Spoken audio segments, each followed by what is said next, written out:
Salut, samedi 31 août 2024. Bon, on va parler droit international. Alors, j'aimerais poser une question, même si je sais qu'il n'y a aucune chance que j'ai de réponse, mais bon, le droit international, parce que Poutine va aller faire un petit tour en Mongolie, et là, toutes les chancelleries occidentales disent au président de Mongolie, oui, faut arrêter Poutine, essayer d'arrêter Poutine et tout ça. Qu'est-ce qu'ils en ont à branler, je pense que ça s'appelle les Mongols, je veux dire, des histoires de l'Occident et tout ça, c'est du business qu'ils font, voilà, bon. Donc en tout cas, c'était pas ça le sujet, c'est le droit international. Donc le général va nous expliquer du droit international. Et donc du coup, et le droit international à Gaza. On peut en parler ou pas? Parce qu'on parle plus de Gaza. Hein, droit international à Gaza. Donc les Israéliens, ils ont bombardé les écoles, les hôpitaux, les mosquées, les centres d'hébergement, les puits, l'eau, l'électricité, tout. Et bien là, il n'y a pas de droit international. Là, on s'en bat les couilles. Par contre, là, pour Poutine qui va je sais pas quoi, ou pour, comment dire, l'Ukraine et tout ça, alors là, il y a du droit international à pleurnicher.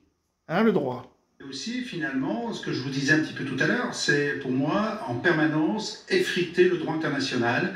On parlait beaucoup des lignes rouges, mais aussi des lignes rouges en droit international. Et je dirais mois après mois, dans le cadre de cette guerre avec l'Ukraine, on voit que tout ce qui est droit international s'effrite progressivement. Je vous évoquais la Lituanie, les armes avec sous munitions, donc une démocratie qui avait signé, qui dit bah, maintenant on va faire la guerre avec les armes des autres, alors qu'on avait banni ces armes. Donc tous ces petits signes qui arrivent montrent que ce droit international très occidental fait partie de son effritement est vu comme ça par les opposants à l'Occident et aux démocraties. Sombre adaptation quand même. Ben, c'est la réalité. C'est la géopolitique, c'est-à-dire qu'on peut... Faut imaginer Israël. En principe, et puis après une réalité qui arrive, et cette réalité, elle est face à nous, cette réalité. Hein. Et puis, rappelons aussi, tiens, pour la Mongolie, qui a fait partie aussi de l'organisation en tant qu'observateur de coopération de Shanghai, dans lequel on trouve la Russie, la Chine, comme des autres États. Donc, ouais, il y a un ensemble qui fait que la Mongolie ne pourra pas, finalement, expulser, arrêter Poutine. Et puis maintenant, la question que je poserai maintenant pour finir mon propos, que va faire la CPI ? Quels sont ses moyens d'action? Elle va faire un communiqué en disant c'est pas bien, vous n'auriez pas dû.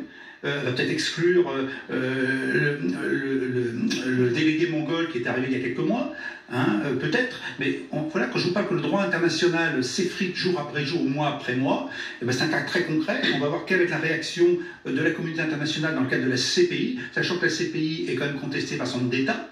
Et les Américains, le président dit qu'ils n'en font pas partie non plus. Ouais. Hein, que l'Ukraine vient de faire une démarche pour y être un membre à plein temps, je dirais, ce qui n'était pas le cas non plus. Mais néanmoins, vous voyez la contradiction actuellement entre la guerre, les grands principes et le droit, et avec toute cette remise en question qu'on voit à peu près tous les jours.